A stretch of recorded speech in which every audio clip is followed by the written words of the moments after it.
Hello everyone, I am PyroFalkon and this is Monster Rancher Evo. As promised at the end of the last episode, I'm going to talk about what my favorite monster raising game is that doesn't exist, and it's going to upset you because it doesn't exist, and you're going to call me a genius. So before we get into that, we need to do some more monster training, just to catch anyone up who didn't watch the end of the last episode. We have to go do an adventure in the sewers, but I want to get my monsters a little stronger before we do that. So this episode is just going to be a training episode, but that also gives me a chance to blather. So if you like the sound of my voice, strap in on your big boy pants, because it's going to be a lot of blathering. All right, so where this comes from is Grimson Green asks, if you were put in charge of directing the next Monster Rancher game, how would you make it? Features, monsters, gameplay loop, characters, stuff like that.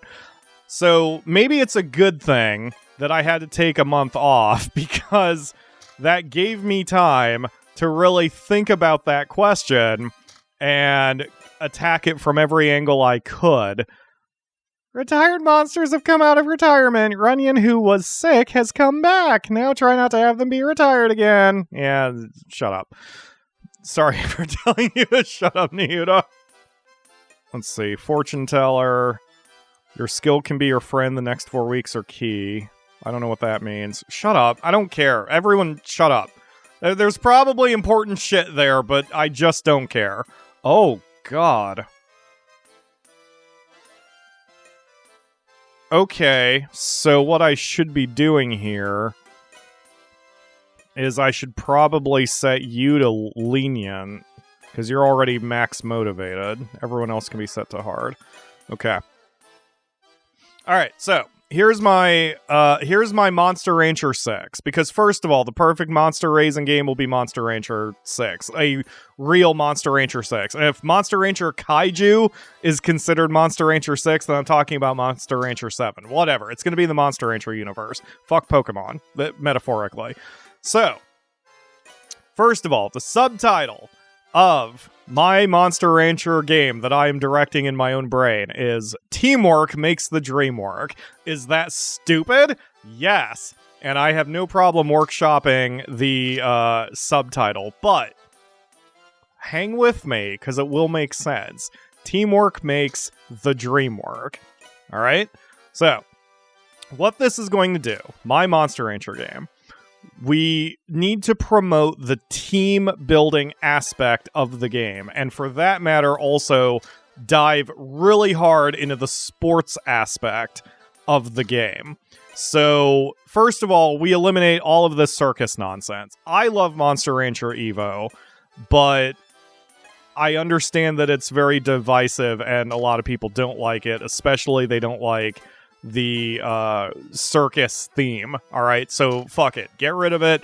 Let's get back to Monster Rancher 1, 2, 3, and 4, where you're a dude and you are raising your monster in just a sports-like league situation, right? So, oh, and first of all, let's start with character creation. So you should be able to pick your avatar with customizable whatevers, gender, and hell, fucking pronouns, because it's 2022, and clothing and all that. And I think you should also be able to make your assistant, so you don't have necessarily a Holly or a Rio or a Nayuta. You should be able to create and customize them too. If that is not done, if the assistant has to be pre-made, then fine, but they should also be customizable by clothing or something. Just some way you can spruce them up more than having a pre-rendered, pre-drawn character. So, with that out of the way, we get to the gameplay loop. So, you get to select one of 3 backgrounds for yourself. You are either a very rich kid who has come into way too much money, you are just some dude who got lucky and won a contest, and therefore you get your own farm, or you are you inherited it from your dead uncle or something. I don't know. The point is, you find yourself in charge of a team, because teamwork makes the dream work. So you are not just a guy who's running a farm. You are the team principal, the team owner. You are the boss. You are leading a group of people whose collective goal is to be able to win monster leagues. So yes, you have your land, you have your house, and those can be determined partly by your backstory. If you're the rich kid, you already have this state-of-the-art crap, you know? If you want a contest, you kind of have a more difficult start, but the people love you a little bit more. And your reputation, your personal reputation, not fame, your rep, will affect how people look at you. So the reason that teamwork makes the dream work is because the first act you have, aside from getting your assistant coach, your assistant owner, I guess, your vice president, is you need to assemble a team for your monsters. And the reason is because we are getting rid of all training bullshit in the game. Now, that doesn't mean the monsters are trained without your approval. I'm saying we get rid of this. We get rid of the interactive training. This is gone. All right? You will still select raising your monsters by power, by life, by accuracy, whatever. Okay? But you will not personally train them. That's not your job. You are the team owner. You are not the main coach. You are the manager to give them orders in fights, yes. And you are the decision maker. But you are not the one who's personally leading the charge while they push boulders up a hill to increase their strength or whatever. So in order to do that, because you are the team owner, you need help. And you need to hire coaches or other administrators, I guess, to help you. So for that, I kind of fought with myself about how many people you should hire because I'm a huge fan of Football Manager, where you have to generally hire between 15 and 20 coaches in every team because there's that many positions open. But that might get a little complicated for Monster Rancher, especially because these games tend to be aimed at kids, and that's okay. And they also don't have to be aimed at, like, the super stat heads. That's okay, too. So, you hire 2 people. Just 2. One is the nutritionist, and one is the doctor. And your assistant is the actual coach who performs the training, even though she or he is following your orders. And when I say hire is important. You must provide money in order to allow these people to work for you. And the quality of your team impacts the quality of the training. So the nutritionist, for example, if you pay the nutritionist a lot of money, then they will know how to create a diet specifically for your monster and your monster's plan. And so their stats will raise higher whenever you set them to be trained. If you go for the cheap option, then, again, you won't pay as much, and the food costs might even be lower, but the stat gains will also be very much lower. However, you will get to keep a larger portion of the prize that you get for doing any monster battle. And in order to make sure that you don't cheat the system, where you hire, say, a very expensive nutritionist for a while and then fire them right before the tournament, there needs to be a contract system in place where, say, when you hire the nutritionist, you have to stick with them for 6 tournaments, 4 tournaments, just some hard number where you cannot fire them during that time. So you have your nutritionist, you have your doctor. The better the doctor is, the less of a chance that monsters will get injured for training and for tournaments. So you can already see there is a risk-reward system before you even start the training process. Do you go cheap and want to save up money? Do you want to go expensive now and possibly win more often? What do you want to do? Those strategic decisions immediately make you as a player, they give you more agency over what's going on without having to personally click every single thing for every single week. Because for the training, for example, you will say, I want to work on accuracy and speed. And your assistant will be like, all right, I'll do that. And then the nutritionist is like, here's some food that will work for you. And the doctor will be like, okay, I'll make sure the monster doesn't kick themselves in the face. And so all of those little decisions that are kind of annoying month to month, what to feed your monster, what buttons to click to make them train week to week, all of that is removed. It's like Evo's system where all you have to do is set the motivation or set, the policy and then set the trick, and that's it. Week to week, you don't have to do anything in Evo, and that's the point, other than this bullshit, which will be removed, because nobody likes this interactive training. I don't even really like it. I just tolerate it because it's part of the game. Alright, so that's the gameplay loop. You hire a team, and the way you pay them to make sure the player doesn't go bankrupt too early, especially if they don't know what they're doing, is they take a portion of your winnings. They don't take a flat fee. So a very high-level nutritionist will take 40% of the prize money, and a high-level doctor will take 40% of the prize money. And your assistant can be a flat number. Maybe the assistant takes 10%.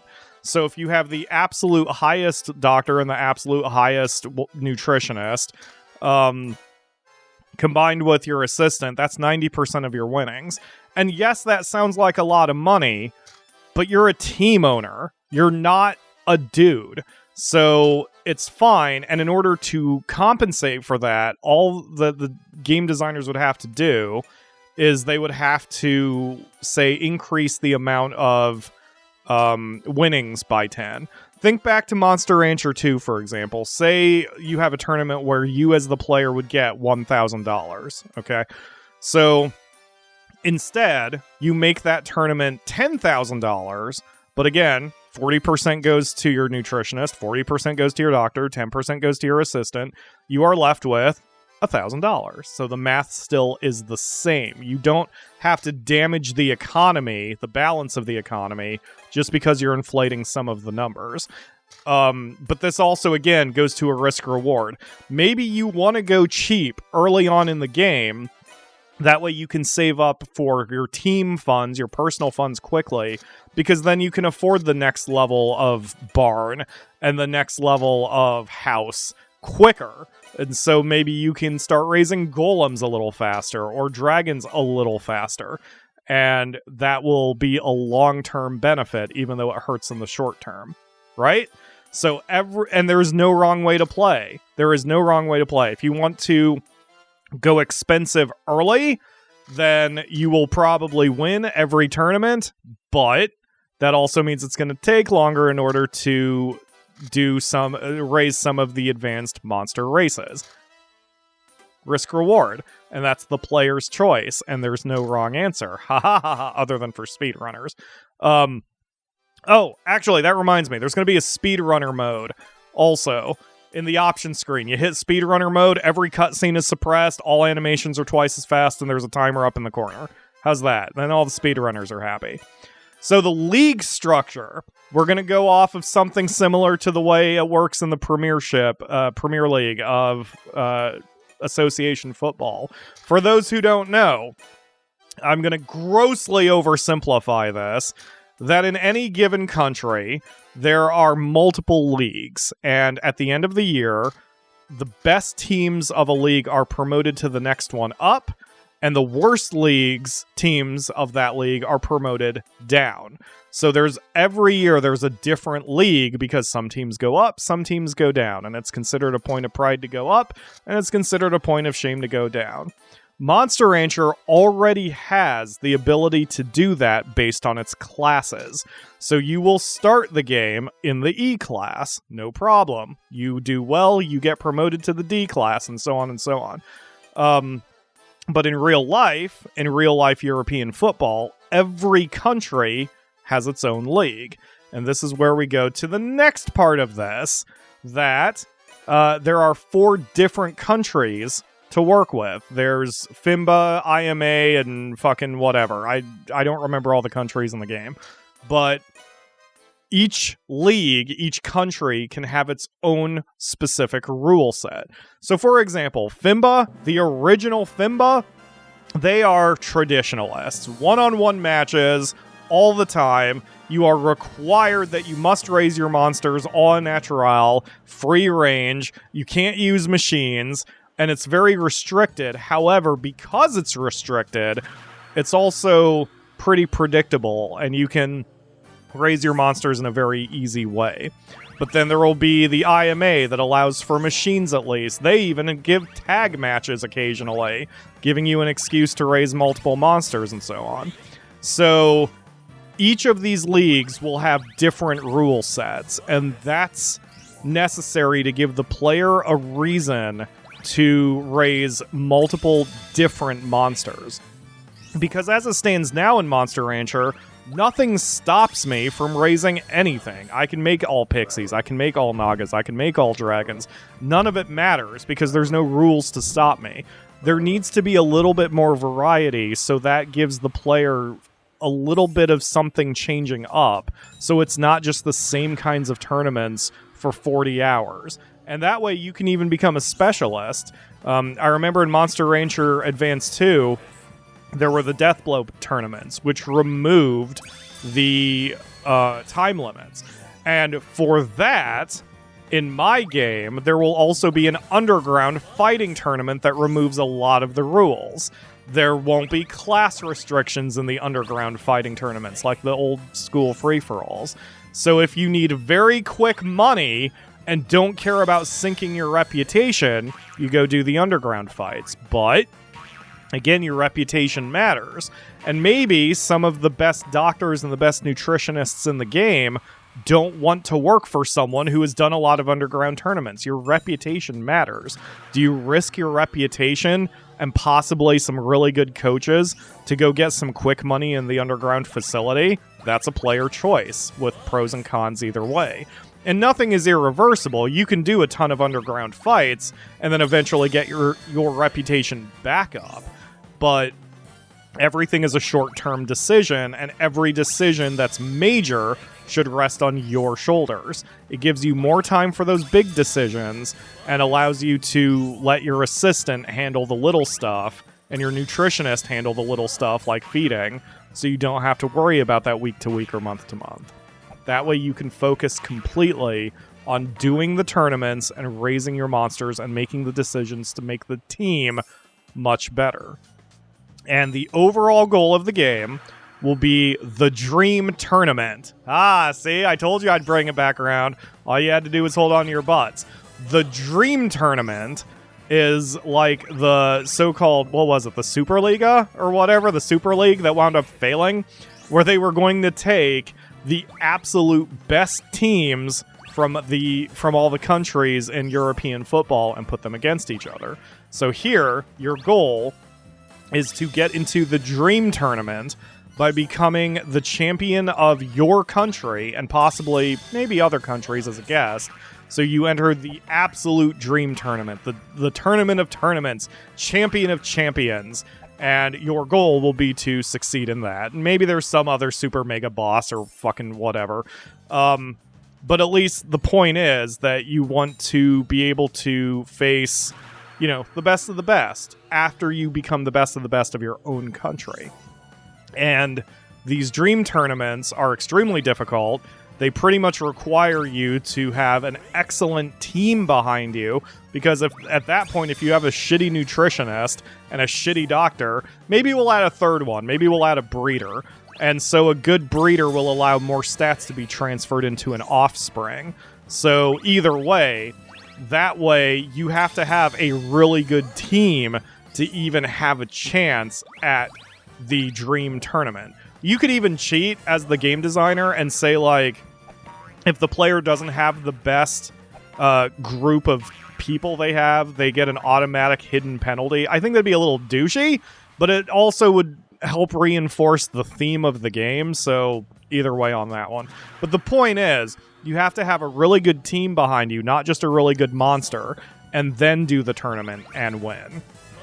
Now, that's all great for the single-player stuff.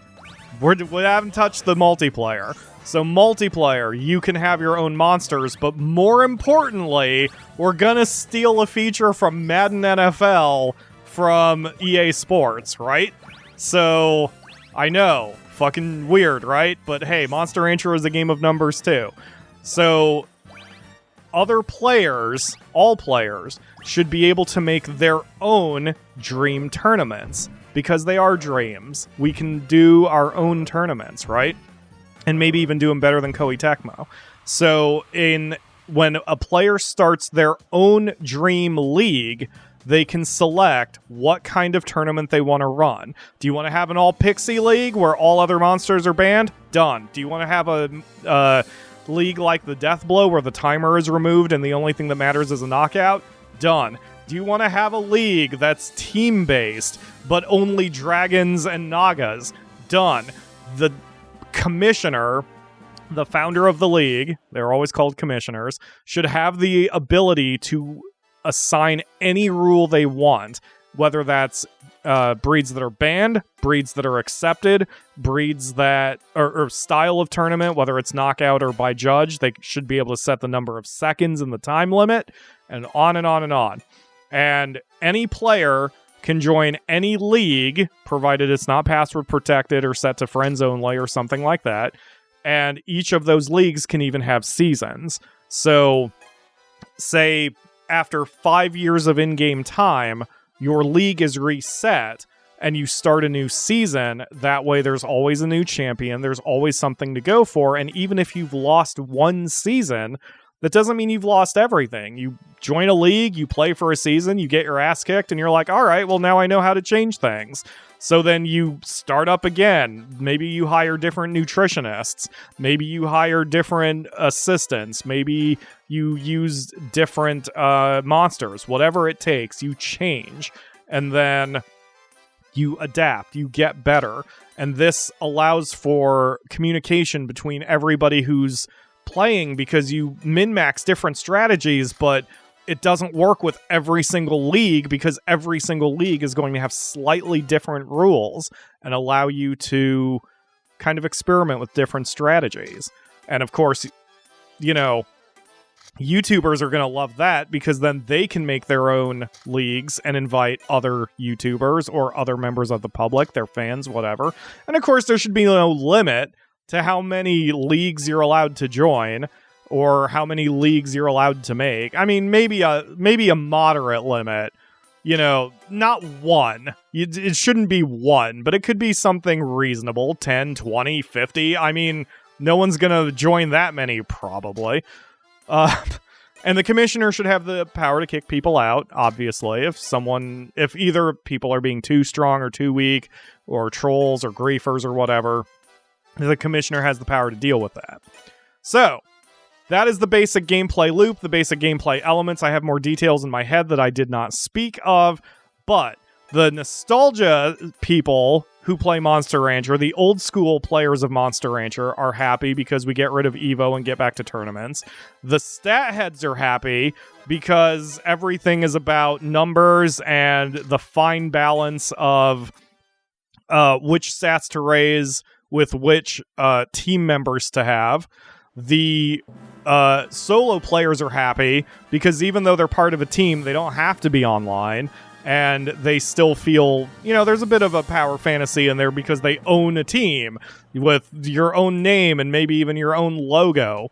And, you know, it's your customized experience, including your avatar and your assistant's avatar. The new school is happy because there's a lot of ease of features with getting online, doing multiplayer, joining multiple tournaments, and all of that. And so we've made the traditionalists happy. Oh, the min-maxers are happy because now they get to strategize exactly which coaches are best in which circumstances, and they can math out the absolute best way, because I'm sure there will be an absolute best way to do something. I will be happy because if you breed a monster, the save happens before the player gets to see the result. The dice are thrown, the game is saved, and then the player sees the result. Because then, there's no more soft resetting 1,000 times in order to get the exact monster you want. Just fuck that shit. This is 2022, the age of Dark Souls and other difficult games. You shouldn't be allowed to soft reset your way to the perfect monster, especially in multiplayer mode. The sports fans are happy because the whole game is sports themed, and it's like a poor man's football manager. You have a team, you lead them to victory. It doesn't matter that it's monsters. You're still hiring coaches. Maybe, oh, that was something I missed. Your reputation will also impact whether you can get a sponsor and the quality of the sponsors. So if you have a high rep, you can get a sponsor to help give you a shitload of money to help pay for doctors and things. And in fact, maybe you can even have a situation where you can hire such good teammates that you have to pay them more than the total amount of wages from a victory prize. That's okay. Like, maybe the absolute best doctor takes 60% of your winnings, and the absolute best nutritionist takes 60% of your winnings. And that's okay because you have a sponsor who will make up for the amount of money that you are losing there, and you can still turn a profit.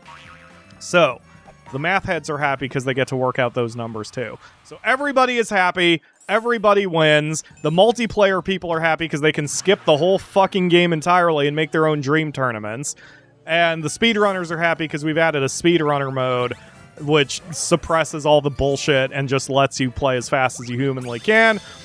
And of course, we'll have accessibility options out the asshole. So the colorblind will be happy because we're going to deal with that. The deaf will be happy because we'll have subtitles everywhere on by default subtitles.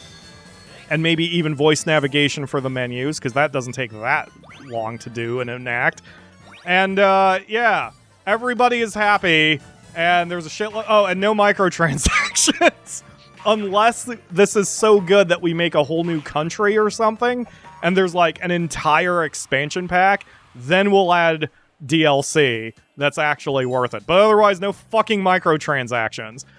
So everybody is happy, and because everybody is happy, especially me, the game will never be produced because Koei Tecmo is not in the business of making everybody happy. They're in the business of making themselves and their shareholders happy.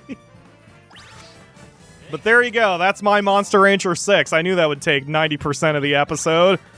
We hire our people to do the menial work. We are just the deciders, and we reap the benefits after giving our employees a cut. How's that? How's that for a gameplay loop? Everyone loved that? I look forward to your comments down in the comments section telling me I'm a genius and that I should own Koei Tecmo and I should direct the next game. There you go, Koei Tecmo. Let me... Because again, I kept some of my ideas and my math to myself, so I don't have the complete picture. Or didn't give the complete picture. So you should hire me, Koei Tecmo, and I'll direct the next Monster Rancher game and get you $5 billion of sales. So fucking pay me. I'll move to Japan. I don't care. I'll fucking... No, I'll try to learn Japanese. I'll probably fail. But I'll move to Japan. I speak perfect English. I'm sure you have English translators there in Japan. You must have localizers. Hire me. Hire me to direct Monster Rancher 6 or 7 or whatever. Teamwork makes the dream work, baby. With your own dream tournaments. Oh!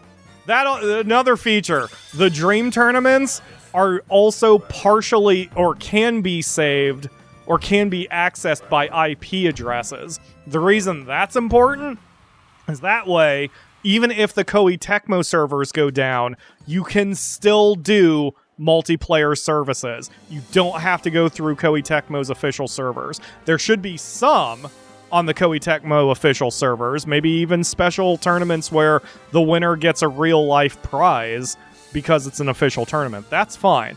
But there needs to be an IP match option. That way, if the Koei Tecmo servers go down, we can still access other players' dream tournaments. Half hour, baby! That's a full episode. Thank you all very much for watching. Go tell Koei Tecmo to hire me. And I will see you again tomorrow for another episode. Oh god, I need to hydrate after that.